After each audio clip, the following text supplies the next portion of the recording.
Good morning, and thank you all for being here. You know, it's interesting, when we run these events back where I'm from, we worry about attendance when there's snow and rain. So here, I guess, if it's a sunny day, it's almost the same dynamic. Are you guys actually going to make it in here, or are you going to be here instead of the office? So I'm glad you're all here. It's nice to have a nice crowd for this. So as Brent indicated, we're going to talk about account-based marketing and intent data and predictive analytics as applied to marketing. And the reason that we chose these two topics is, first of all, they're on the top of a lot of your folks' to-do lists, but also there's a lot of synergy between these. They kind of go together. You could even call them codependent in ways, and we'll talk about that as we go through the talk. But even if you're focused on one of these, there are lessons to be learned from the other. So hopefully a lot of this will be applicable.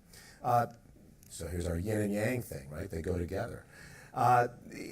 As with any new initiative, and these offer a lot of promise, there are challenges with respect to these, particular as it compares to how the way we have traditionally done marketing. So we'll talk about some of those challenges in each of these areas.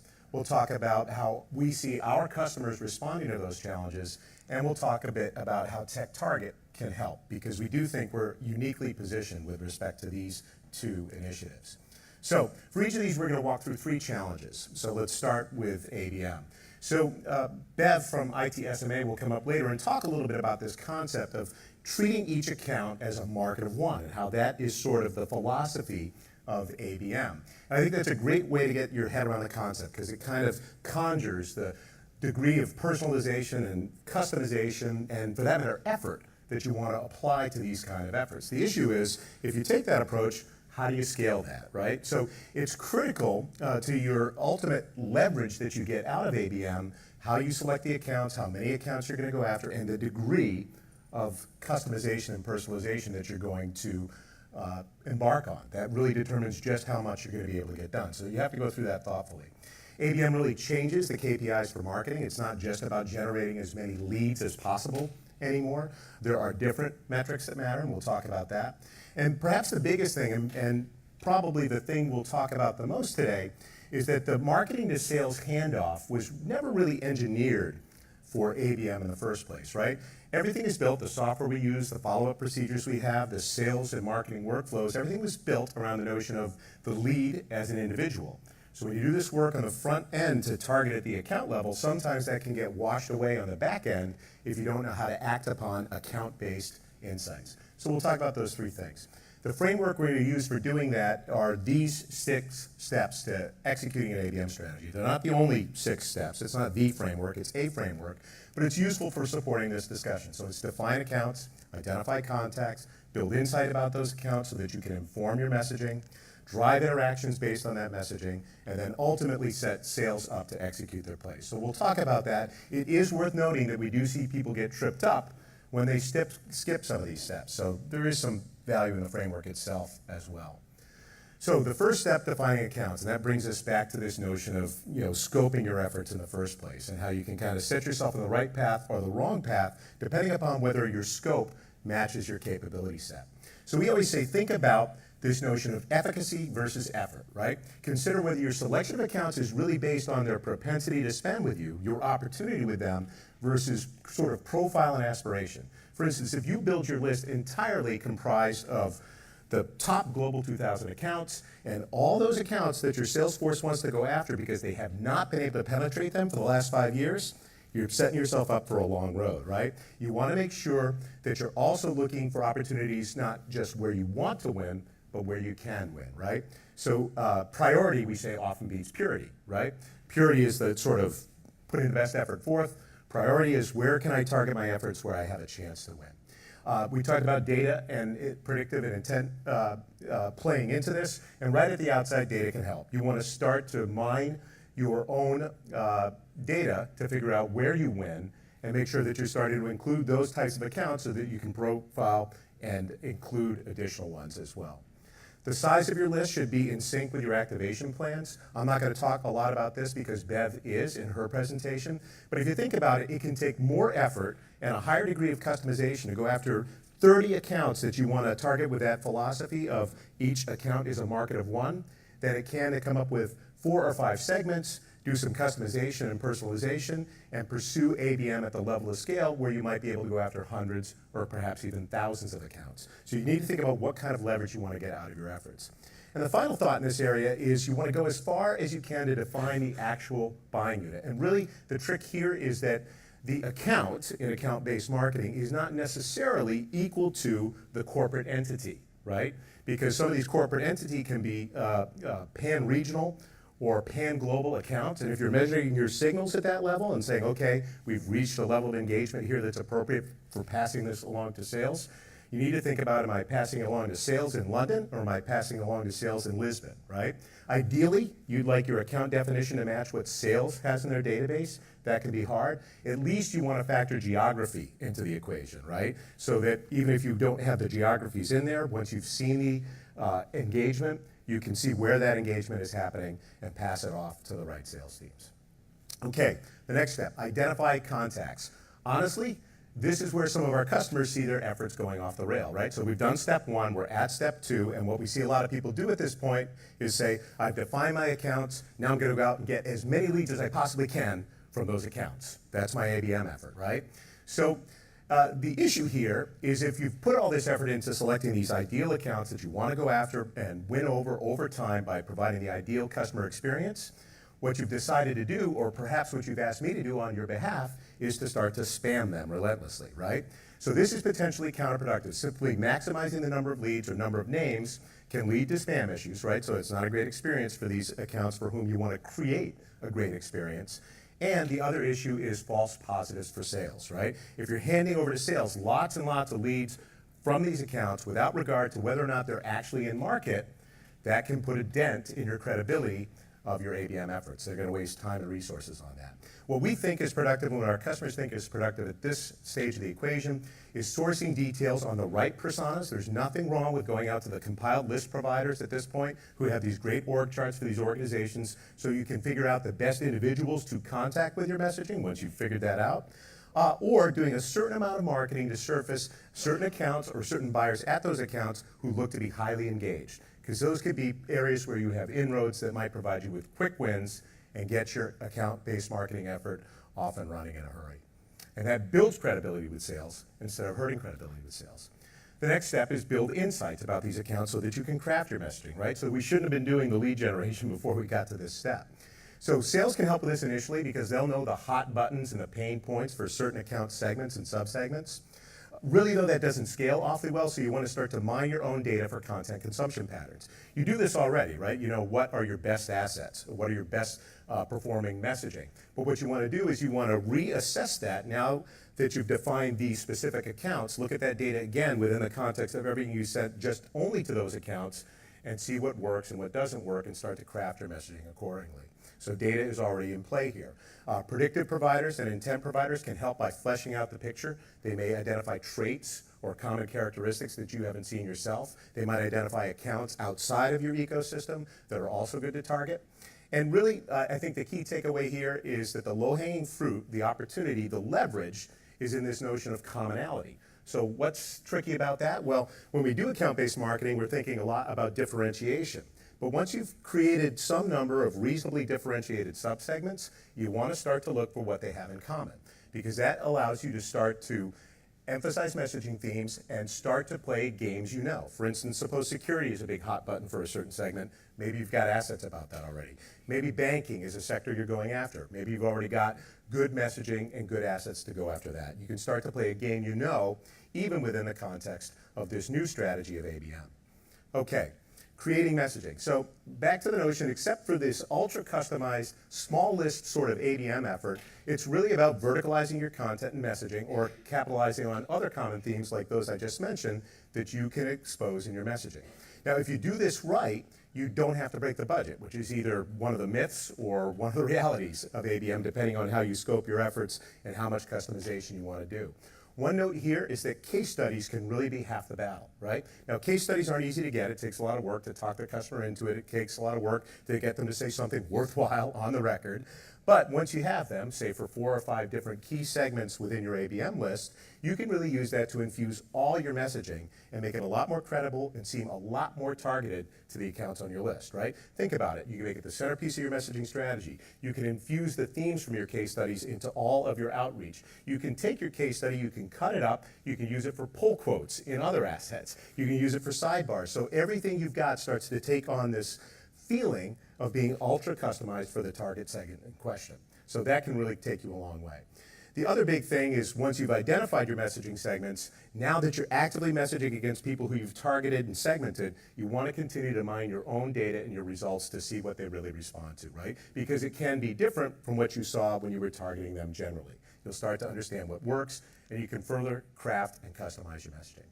Next step, drive interaction. So now we're back to lead generation or branding to try to engage these folks. And once again, those notions of just tons and tons of leads from the accounts you decided to target can be counterproductive, right? The traditional sort of front-end KPIs don't matter as much. What we're seeing is that the most successful customers focus on these 2 notions, inroads and insights, right?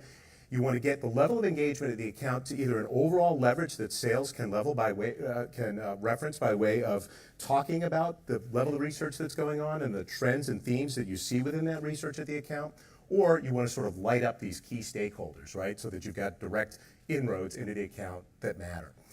The other part is insights, right? Pay attention to how and with what content they engage, because sales is going to want to use that information to craft their messaging. It's critical to pass this along to inform sales, and that's something we're going to talk about for quite a little bit right now. So now that you've lit up these accounts, you've engaged them, it's time for sales to get involved with their part of the play, right? And once again, here you've got this issue where the handoff can be a real challenge, right? So this is where these systems that we use were never engineered for account-based leads in the first place, right? You've got this stuff like, okay, in Salesforce, a lead cannot be associated with an account unless it's defined as an opportunity. And okay, but wait a minute, what if I'm trying to do account-based marketing to leads at those accounts, right? It can really gum you up. And it's critical, though, when you pass along these individual leads that the sales reps have those insights, or otherwise it's not going to look any different from all the rest of the leads that they get in their inbox. And again, if you're talking about maybe your BDR teams, they've got an inbox full of leads, right? So there's some things starting to happen in the market space that are moving this along. Different software vendors have ABM modules. There's an ABM module in Marketo. You have to buy it, but that helps. There are ABM-specific solutions like Engagio. They're probably at least the one we see making the most noise that can help you stitch together these account-based insights across your systems and software or show you account-level views within those platforms. We see people doing this little trick. I know I talked to a couple of customers yesterday who are already doing this, of taking the opportunity object in Salesforce and setting it to $0 opportunities, right? So now you can attach that lead to an account. You can also track it because it's forecasted, even though if it's forecasted maybe at 10%, for what sort of follow-up and penetration they're getting out of the leads that you pass along to them from these key accounts. So you want to do that stuff, and if you can't do that stuff, or even if you can, the other big part of this is being able to make sure that you can manage the follow-up that sales is doing to these accounts differently from all the rest of the leads that you do. And interestingly, even though we all think about this notion when we're doing ABM of that field sales rep, and she or he is going to be so excited when we give them this lead from that account that they care about so much that they're going to be all over it, and they're going to exert great effort in trying to crack through to the account. The reality is that what we're really doing with a lot of these leads is handing them off to our callers, our sales development reps, our BDR teams, and that can be the weak link in the equation. So how do these guys fit in, and why is it an issue, right? So let's think about your BDR teams, right? When you give them leads, which ones do they think are the good ones? Guess what? It's the ones they got today. Today's are the fresh leads. Yesterday's are old news already, right? Well, what if there was a great ABM lead in the pile of leads we gave them yesterday, right? When they call these people, what do they think are the good leads? Well, you know what? It's the ones that take their call, right? Or it's the ones that will set up an appointment with them. Now, that's good. There's nothing wrong with that. That's progress with respect to whatever you've passed along to them. But the opposite of that disqualifies the great lead that you just passed along to them. Now, is this their fault? Well, if you think about how these guys have been traditionally asked to engage with the leads they get, they sort of have these three responsibilities. They're supposed to identify potential prospects, they're supposed to qualify them, and they're supposed to engage them and try to move the conversation forward.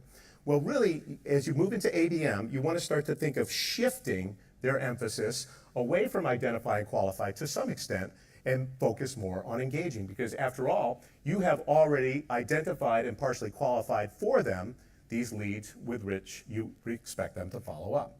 All right? So what do we see people doing in order to facilitate this? First of all, if you don't own the BDRs or the SDRs, how many people in marketing out here own the callers that call their leads? All right, well, you folks are in good shape, but you're also in the minority. So the rest of us, we have this problem, right? So setting SLAs for different follow-up for leads that come out of ABM efforts. Some of the ways we see people doing that are new disposition models, which are largely focused on productivity versus activity, penetrating a certain number of names on the list within a certain period of time, or setting up a certain number of appointments. Paying on pipeline versus paying on phone calls or meetings that they set up, so they don't set up meaningless meetings with the ones that easily take their phone calls. And there are tools out there now. Anybody using SalesLoft or Outreach in the audience? Well, these are great pieces of software for managing the follow-up cadence that your BDRs or SDRs pursue. So if you want them to make 7 calls and send 3 emails in 2 weeks because these accounts are important, the software will make sure they do that by popping those tasks right up on their desktops or in their inbox. So that can really matter. So how can we help? So before I talk about how we can help in either of these areas, let me credential ourselves a little bit. Why are we in a position to help? Well, we're in a position to help because we see our business as being helping you to figure out who is in the market for the solutions you sell, right? That's our number one job. Yes, we run programs and there's a certain number of things we can buy, but our job is to do that. We can do that effectively because we're the number one place on the web where customers do their pre-purchase research. And we've got data that can back that up and prove it. I'll talk about it a little bit later. Not only do we see the accounts that are in market, but because these people at the accounts are our members, we know exactly who at the accounts is doing the research. And because we've got every piece of content on our sites and every piece of content in our vendor programs categorized against 5,000 different technology topics, and for that matter, another 5,000 vendor product names, we know exactly what they're doing when they're doing that research. So we pass that information along to you in 2 different ways, or we utilize it in 2 different ways. First, we use it to power the demand gen and branding programs that we run for you. And we additionally pass it along through our 2 data solutions, which are Priority Engine and Qualified Sales Opportunities. Priority Engine will stack rank the top accounts in your market that are actively researching what you sell and provide detailed profiles of each of those accounts where we identify who's doing the research, what they care about, what they're looking at, who they've got installed, what vendors they're considering. Qualified Sales Opportunities are where we take that same information and we go out and confirm that the purchase is for sure happening, and we pass along a detailed sales play that your sales force can act upon. So, revisiting this quickly, those same 6 steps, how can we help? Well, in this first step of defining accounts, we can really help in 2 ways. We can help you see which accounts on your ABM list are already active and therefore might be good to prioritize in your efforts. And we can also take a look at all the in-market accounts out there and determine which ones here look like the accounts you have over here and are also already in market, right? So assuming that you put your ABM list together on a basis that's something other than the accounts that sales really wanted to penetrate, or for that matter, even if they did, and there was some rationale behind why sales wanted to penetrate them, we can perform an analysis on your list, look at the composition from a firmographic perspective, an industry perspective, and then reconstitute that list from amongst the people we see in the market who are active. So we can help you figure out the list in the first place, we can help you figure out who's active, we can help you to maintain and expand that list over time. We can really help when it comes to that stage of identifying contacts and doing that in a productive way because of 2 things. One, as I said, we can provide for you the actual individuals at those accounts that are active who are doing the purchase research. Those people are very productive to target during the early phases of your ABM efforts. And the other thing we can do is we provide a Discover.org feed right within Priority Engine, and Discover.org is the leading contact provider, so that you can build out the personas and the buying teams that you want to target if those folks aren't already engaged with you or active on our network. Building insights, our data and reporting capabilities will provide you with that detailed insight on what's going on with the account right within the context of each account that you've got. We can do that both in Priority Engine and in QSOs, so the reps will understand what's going on in the account when they follow up. In terms of creating messaging, the same sort of details we have available at the account level, and you'll see how great these details are when Vula gets up and does a demo a little bit later in the day. We can roll that data up at the level of your overall ABM list, any industry or any segment within your list. So you can start to see, hey, what are the reasons they're in the market for your solutions in the first place? What are the main characteristics of your product that they're going to use to decide? Who have they got installed already, or whose content are they looking at as they're trying to make these decisions? Think about the ability for crafting your message at the segment level when you've got that kind of detail on what these folks care about, right? Drive interactions, obviously, can promote your content directly to the active component of the audience that constitutes your ABM list, and then execute plays. So we already provide this really detailed view. As we said earlier, the problem is getting that into the hands of your sales force. So in the next release of Priority Engine, and already available with qualified sales opportunities, for each account there's a unique URL. And when you click on that URL, it'll open up the entire view of everything we see going on in the account. You'll see later it's a very rich view. Well, because we've got a unique URL that you can associate with that view, you can pass that throughout your systems, all of them, because we integrate with each of them. And everywhere the prospect or lead goes, the rep or whomever is acting upon it will be able to open that up and see the total context of what's going on in that account and why it ended up on the list in the first place. So some really productive things that can help you with your ABM efforts. So we talked about data a little bit already, so now we'll sort of reintroduce the challenges with respect to data and talk about what customers are doing there and again, how we can help you. So first of all, there's this notion of making sure that you've got your data organized in such a fashion that you really can get actionable insights and inputs out of it that you can put to work in your sales and marketing workflows, right? And there's sort of two problems there. You either end up swimming in data or you end up with gaps in your data. So we'll talk about how to layer different data types together and data sources together to fill those gaps. When you're looking at intent data specifically, there is this issue of identifying real purchase potential, right? So intent data you're usually layering into the equation to confirm your other assumptions, right? Here's who we think is in market, here's who we think are not in market. But the problem is if you've got bad data from your intent data, that final step of confirming where you want to prioritize your efforts can throw your efforts off, right? So there's some nuance into how this stuff is generated, and we'll talk about the things you want to worry about when you assess your intent providers. And then finally, once again, as with respect to account-based marketing, intent data and predictive analytics are by their nature account-based, right? You're developing these insights at the account level, because if you're not, all you're really doing is lead scoring, right? That's what makes this stuff work. That's what makes it powerful. So you again have this problem of how do you pass those insights along through a set of systems and processes that were never engineered for an account-based lead in the first place. And we'll talk a little bit about that, talk about how you follow up differently. Okay, so here's this issue of data types. And this is kind of a useful stick-on-the-wall kind of thing, for at least for people who are early on in the efforts, to assess what kind of data you have and how it fits into the equation. So you start out with compiled data, right? So this is database stuff. It's what you have in your database, what you have in external databases that you buy, that identifies firmographic characteristics of these accounts. And what that's sort of showing you is what's possible, right? This is your addressable market. Then you start to layer on predictive data. And what this is, over and above what you can learn from internal data, or excuse me, with respect to what you can learn from your internal data, is what you start to see in your own systems and your own financials with respect to which of these accounts of the total addressable market look like good fits because you've closed business with them. You tend to close business with a lot of these types of accounts.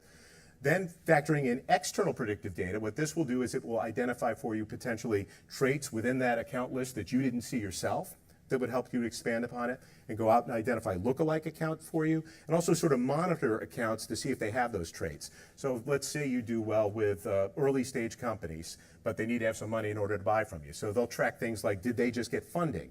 And that kind of gets from beyond fit to whether or not these accounts are in sort of a state where they're ready for your solution. Intent data takes those sort of preliminary static assumptions and starts to tell you maybe where you ought to prioritize or where the opportunity is real. So internal intent data, this is looking at your own CRM systems to see and your own marketing systems to see where are these people engaging with my content, who's visiting my website, and once again, you're able to narrow the list based on where you've got interest. And external intent data layers on top of that the signals that you can't see, right? So if you see an account demonstrating some interest, they'll show you whether maybe that's in fact interest based on the content they're consuming on the web, or potentially in some cases with your competitors. They'll also hopefully identify for you accounts that you might have missed after you've gone through this hierarchy of data types because they haven't interacted with your content, they're not active within your ecosystem. So with all this stuff, it's important to make sure that you can aggregate this at the account level, because then if you're not, once again, it's just lead scoring. And obviously the fastest path to a return comes from combining and layering these data sources to refine your view, narrow your focus, and kind of confirm your assumptions. Okay, that's data types. The same sort of issue of gaps plays out with data sources, right? When you go to the external providers who can help with this, right? And that's because to be effective with this, you kind of need to know these three things. When is an account in market? Who at that account is actually doing the research? Which buying team is active? And what do they care about, right? The problem is that most predictive providers and intent providers and compiled data providers out there only know part of the picture on this. So the intent providers, what they're doing is they're scanning the web for intent signals. We'll talk in a minute a little bit more about how they do this, but they're doing that, they're associating the content consumption with companies at the URL level of the company, right? So they can tell you what company might be interested in a solution, but they can't narrow that down to who. In some cases, they can't even get you to the geography that's specifically looking at that. So they know the when, but they don't know the who and the what. The predictive providers are all about the traits or characteristics of these accounts that suggest that they would be good targets for you. So they know the what, and they do that really well. So what they don't know as much is the who and the when, right? And you need to start to look to the other suppliers to fill out the equation on that. And then the data overlay people that allow you to target personas out there, or certain individuals who might be cookied, or who provide lists in the first place for you to build your database. They'll tell you the who, but they don't know the what and the when. So ideally, when you're looking at providers, in the same way that you wanted to layer data types, you want to sort of pair up data sources to make sure that you can start to fill in the gaps in the equation. Or look for people who can do two or more of these things, because that helps to synchronize what you're seeing. You know, you're identifying not only when the account's in market, but you're seeing some of what they care about, and that just advances your efforts. All right, so next we said a critical challenge was when you move to intent data, which is supposed to be the capstone of this stuff, making sure that it does what it's supposed to do. And that really comes down to this notion of understanding and eliminating false positives and false negatives. And you folks are probably familiar with the term, but it's worth an introduction for those who aren't. So what we're trying to do is confirm who's really in market for our solutions and identify who's not, so that we go after the right folks. So when we look out at the market and we see a set of accounts that we believe are not in market, and it turns out that they are, that's a false negative, right? And the problem there is that we're missing out on a component of the active demand for our solutions, right? So that's not good. False positives are when we identify an opportunity that we think is real. It's leads that perhaps we associate with an account that we think is buying, and it turns out that that's not really the case. It's a false positive. And while that sounds worse than false negative, because you hate to miss out, right? Is FOMO a thing over here, fear of missing out, like that your teenagers have, or I have teenagers? They need to be everywhere. They can't miss out on anything. So missing out feels bad, but this is bad, the false positive, because you've passed that along to sales, like we discussed earlier, and they spend time, resources, money, and effort going after it, and it turns out not to work out, well, then that really hurts your credibility with sales. So we want to get rid of these false positives and false negatives. Okay, how do you do that? Well, let's talk about how intent providers do what they do. So what intent providers are doing is they're going out on the web, and what they're doing is they're actually scanning content that's been pixeled for programmatic advertising. And as it turns out, that never got sold. No one ever sold that as part of the program. And they look at that content to see the extent to which it kind of relates to what you sell, and they look at what companies have visited that content, and they make that association for you. So that's what's going on. So for that to work effectively, it all comes down to the concept of rank and relevancy, right? For them to catch enough of the signals, that content needs to rank really high in Google. And we've got descending rank here to the #1 rank on the first page, right? So if you do that, you're capturing the lion's share of the purchase research that's going on out there, and you're starting to eliminate your false negatives, all right? Then on the relevancy axis, which is along the bottom of the graph here, where we are far more relevant on the left than we are on the right, that's where it comes down to eliminating the false positives, right? You want to make sure that the content they're associating with what you do is actually about what you sell, and hopefully reflective of real purchase intent, right? So if you think about it, out here in the far realm of this might be, well, let's start in the inside, right? So inside, maybe there's an article about how to use a solid state disk for backup to enable near instantaneous recovery point options, right? Okay, somebody who consumed that content, is Reduxio in the audience? Reduxio wants that lead, okay? Out here in the far top corner of the graph might be an article about EMC and their most recent earnings. And maybe it's on a website that's not even one of the big financial publications, right? That's a faint signal. Not a lot of people are going to find it, right? So it's not a good place in terms of capturing the lion's share of the research. And it is perhaps only loosely associated with what you sell if you're Reduxio. So you want rank and relevancy. You want to talk to your intent providers about what data they're scanning and where it comes from. What sort of signals they're assembling for you to drive your efforts. Okay, the next issue is this notion of integrating with your systems and efforts. Remember, we said predictive and intent-based initiatives are by their nature account-based, right? So we have this challenge of passing them along. You want to go back to that slide where we were already talking about this from an ABM perspective, and you want to apply those same concepts here, right? Using things like Engagio, using things like the $0 opportunity, using things like the ABM module in Marketo. The other thing, and I think this is a critical thing when it comes to predictive and intent-based leads, is they require different follow-up than the rest of the leads that we classically generate. And that's because even though this account may be very much in market, they may not yet know your brand, they may not yet have engaged with the content that relates to your specific solutions, right? So when you thought about that discussion of the sales reps or the BDRs following up, the priority shifts very definitively away from identify and qualify, not completely, but very firmly you want them focused on engaging, right? So what we think you need to do here is enable your sales teams to do what we call campaign-based follow-up, right? And what that means is they need content and context in order to be successful. Context, they need to know why this name ended up on their list in the first place so they know how to craft their message. And they need some sort of content to entice the respondent to interact with them because they haven't downloaded your content yet, right? So they need something to get the call or they need something to get the meeting, right? And then the same thing sort of applies to how you do your nurture, right? What we see in terms of best practices is people moving to simpler and more compressed nurture streams. Why? We're mostly, whether we realize it or not, doing two kinds of nurture out there, right? There's the stuff we do for cold leads and old leads. Like we send them our newsletter and some occasional content, and we hope that we kind of keep them warm so that over time, when they finally get around to purchasing, they'll remember us. Right? Okay? The other kind of nurture we do is when we've got a lead that maybe I generated for you or they came to your website, and what are we trying to do with them? We're trying to make them into an MQL or an SQL. So what do we got those people doing? We got them jumping over hurdles or jumping through hoops, right? Neither one of those approaches is ideal for someone who never engaged with you in the first place and maybe doesn't even know who you are, right? So you want to do the same sort of best foot forward thing that you have your reps and SDRs doing. So what we see people doing is moving to simpler and more compressed nurture streams, away from 6 and 8 week drip nurture cycles and into 2 and 3 week compressed cycles where you're getting a lot of content in front of these people while they're in purchase mode. We see people enabling interactive experiences with their content. So think of your individual assets rethought as microsite type experiences. Think HTML versus PDF, right?